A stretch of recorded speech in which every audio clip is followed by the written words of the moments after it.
नहमदुहु व नसल्ली अला रसूलिहिल करीम अम्मा बाद फ़ाऊज़ु बिल्लाहि मिनश शैतानिर रजीम बिस्मिल्लाहिर रहमानिर रहीम।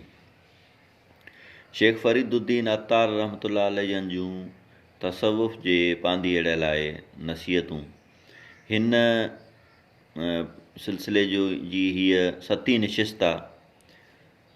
अॼु जी नशिस्त में जेको असांजो मौज़ू आहे उहो आहे दरबयान दलाइल शक़ावत, याने बदनसीबी बदबख़्ती जो बयानु। जेके उहे शयूं जेके बदबख़्ती ते दलालत कनि थियूं उन्हनि जे बयान में फरमाईंदा चार चीज़े आसार बदबख़्ती बुअद, जाहिलियो काहिली सख़्ती बुअद, बेकसियो नाकसी मरचार शुद, बख़्त बदरा ई हमा आसार शुद। फरमाईंदा त 4 शयूं जेके आहिनि उहे बदबख़्ती ते दलालत कनि थियूं, याने जंहिंजे अंदरि 4 शयुनि मां का शइ मिले थी त उहो बदबख़्त आहे। बदबख़्त अज़ली न आहे, पंहिंजो पाण खे पाण बणाई वेठो आहे, वरी कोशिशि करे त वरी बदबख़्ती जे दायरे खां निकिरी वेंदो। कहिड़ियूं 4 शयूं?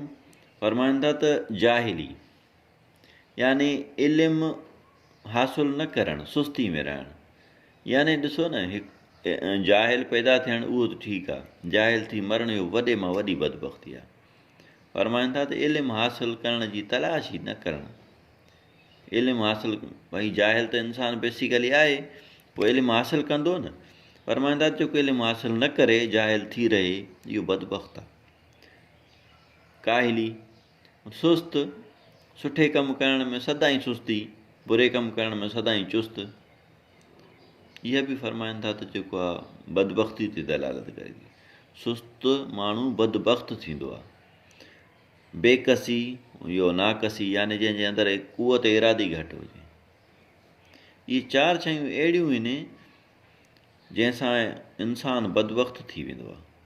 अॻिते फरमाईंदा आंख दर बंदे इबादत में शवद, बेशक अहले सआदत में शवद। फरमाईंदा त जेको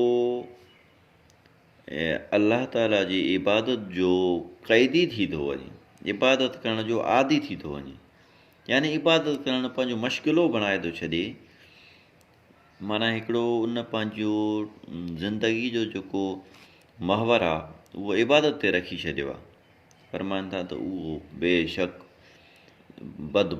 ख़ुशबख़्त माण्हू आहे, अहले सआदत माण्हू आहे, सआदतमंद माण्हू आहे। इबादत जी जेको पंहिंजे अंदरि इबादत रब्बानी जी जो पाण खे क़ैदी बणाए थो छॾे, उन जी ॻाल्हि आहे, त उहो जेको आहे सआदतमंद माण्हू आहे। अॻिते फरमाईंदा बर हवाए ख़ुदि क़दम हर को निहाद। फरमाईंदा जेको पंहिंजी ख़्वाहिशुनि ते लत नथो रखे, वरी उहा ई ॻाल्हि साॻी मोटी मोटी अचे थी, वना नफ़्सानिल हवा कई तवानत कर्द बा नफ़्सक जिहाद। चए थो उहो जेको आहे पंहिंजे नफ़्स सां कीअं जिहाद करे सघंदो,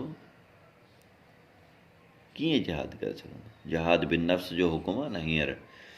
भई जेको माण्हू पंहिंजे नफ़्स जी ख़्वाहिश ते क़दम नथो रखे उहो नफ़्स सां कहिड़ो मुक़ाबिलो कंदो? याने मुक़ाबले करण जी शुरूआत ई नफ़्स जे मथां लत रखणु, इहा ख़ुदि जिहाद आहे। जिहाद बिन नफ़्स इहो कंदो कीअं जेको माण्हू नफ़्स जी ख़्वाहिश ते लत नथो रखे। वरी अॻिते फरमाईंदा हर के साज़त दर जहां बाख़्वाब खुर। चए थो जेको माण्हू खाइण पीअण जो शौक़ीन थो थिए, दुनिया में खाइण पीअण जो शौक़ीन, हीअ वॾी होटलिंग आहे, गॾिजी छोकिरा पिनी सिनी 200 300 मिलाए सिलाए वञी ठाहू की मानी वञी खाई ईंदा। चए थो जेको हिन दुनिया में खाइण पीअण जो शौक़ु रखे थो, माफ़ु कजो जेकॾहिं का ॻाल्हि मुंहिंजी हुन ज़ुबान खां मुंहिंजी हद खां मथे निकिरी वञे। दर क़यामत बाशतश अज़ आतश गुज़र। चए थो क़यामत जे ॾींहुं उहो जहन्नुम में सड़ंदो, छो त नफ़्स खे पाले थो न, ख़्वाहिश खे पाले थो, त जहन्नुम में ई वेंदो, ॿियो काॾे वेंदो। अॻिते फरमाईंदा रू बगरदा अज़ मुरादो आज़ वे।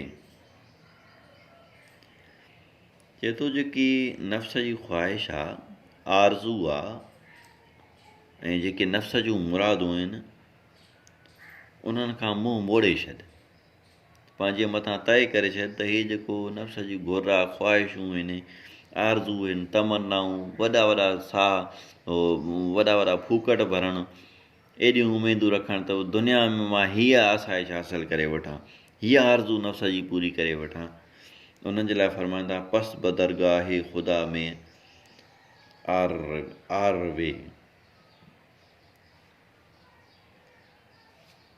फरमाईंदा त इन्हनि जेको नफ़्सानी ख़्वाहिशुनि आरज़ूनि उन्हनि खां मुंहुं मोड़े ख़ुदा जी तरफ़ रुजू थी, ख़ुदा जी तरफ़ रुजू थी। हे हिननि जे चकर में न पोइ, इन्हनि नफ़्सनि खे पालण जे चकर में, नफ़्स जी ख़्वाहिशुनि खे पालण जे चकर में न पोइ। अॻिते फरमाइनि था कामरानी सर बना कामे शवद कामे कुशद मर्द रह ख़त दर निको नामे शवद। माफ़ कजो, हिन जे पढ़ण में मुंहिंजो ध्यानु थोरो ॿिए तरफ़ हुयो। कामरानी सर बना कामी कशद, कशद माना छिकण, मर्द रह ख़त दर निको नामे कशद। फरमाइनि था त कामरानी सर बना कामी कशद, कामरानी जेका नफ़्स जी कामयाबी आहे, चए थो उहा नाकामी छिके खणी ईंदी अथव, जेका कंहिं बि ख़्वाहिश ते कामयाबी मिली वई, असांखे ख़्वाहिश असांजी पूरी थी वई, चए थो त जेको तव्हांजी कामयाबी आहे न नफ़्स जी कामरानी, जेका तव्हांजी नफ़्स जी कामरानी आहे न, उहा नाकामी खे छिके खणी ईंदव। मर्द रह ख़त दर निको नामे कशद, चए थो जेको अलाह ताला जो तलबगार आहे, मर्द उनखे सॾियो थो वञे न, मर्द हक़ जेको आहे, फरमाइनि था त उहो नेकनामीअ जूं ई लकीर छिके वठंदो आहे, नेकनामीअ जी, यानी जेको मर्द हक़ आहे उहो नेकनामीअ जी लकीर छिके वठंदो आहे, तक़दीर बणाए छॾींदो आहे पंहिंजी। अॻिते फरमाइनि था अमरो नही हक़ चूंदारी आहे वलीद, फरमाईंदा त अमरो नही जेको आहे, यानी जेके हुकुम अलाह ताला असां जेके अहकाम ॾिना त हीअं हीअं कयो, ऐं उहे अहकाम जेके असांखे रोकियईं त हीअं हीअं न कयो, चए थो त उन्हनि जो जेकॾहिं न पंहिंजो छोकिरा जेकॾहिं उन्हनि जो तूं कारबंद थी वेंदे न, पस मरवत निबाले नफ़्स पलीत, फरमाईंदा त नापाक जेको नफ़्स आहे न उनजे पोयां न भॼिजे, हे नफ़्स वॾो नापाक थी हिन जे पोयां न भॼ। अॻिते फरमाईंदा हर के तरके कामरानी में कुनद बरख़िलाफ़ जी ज़िंदगानी में कुनद, फरमाईंदा त जेको आख़िरत जी कामयाबी खां भॼे थो, छो त नेकीअ जो कमु नफ़्स खे ॾुखियो लॻंदो आहे न, जेको फरमाईंदा त जेको आख़िरत जे कम खां भॼे थो उहो अलाह ताला जे ख़िलाफ़ पंहिंजी ज़िंदगी गुज़ारे थो पियो। अॻिते फरमाईंदा अमरो नही हक़ज़ क़ुरान गोशदार, अलाह ताला जी क़ुरान मजीद में जेके अमरो नवाही, यानी नही अनिल मुनकर अमर बिल मारूफ, इन्हनि जा जेके अहकाम आहिनि उन्हनि खे महफ़ूज़ रख, उन्हनि खे ज़हन में रख, जाए शादी नेस्त दुनिया होशदार, सुभान अल्लाह। फरमाईंदा त हीअ दुनिया जेका थी न, इहा ख़ुशि रहण जी जॻहि न थी, होशदार बेहोश न थी वञे, सुभान अल्लाह। हीअ उहे अहकाम, ही उहे फरमूदात आहिनि, उहे अक़वाल ज़रीन आहिनि जंहिंखे माण्हू पंहिंजे इरादे सां आहिस्ते आहिस्ते कोशिशि करे सघे थो। उन सां गॾु ज़िक्र फ़िक्र जी ताक़त हुजणु घुरिजे त जीअं नफ़्स हली सघे। कमज़ोर माण्हू पंधु न करे सघंदो आहे, हीअ रूह असांजो कमज़ोर आहे, इहो तॾहिं हिन ते अमल पिणु नथो थी सघे। उनजे करे रूह जी बि खुराक कबी, दरवेशनि खां वठिबी उहा खुराक, उहे कुश्ता वठिबा दरवेशनि खां ज़िक्र फ़िक्र जा, त पोइ जेको आहे सो पंहिंजो पाण उन ते कामयाबी हासिलु थींदी, नफ़्स ते माण्हू सफ़र करे वठंदो। सो आख़िर में दुआ आहे, शा अल्लाह रब्बुल इज़्ज़त असांखे हिमत नसीब फ़रमाए इन्हनि अक़वाल ज़रीन ते अमल करणु।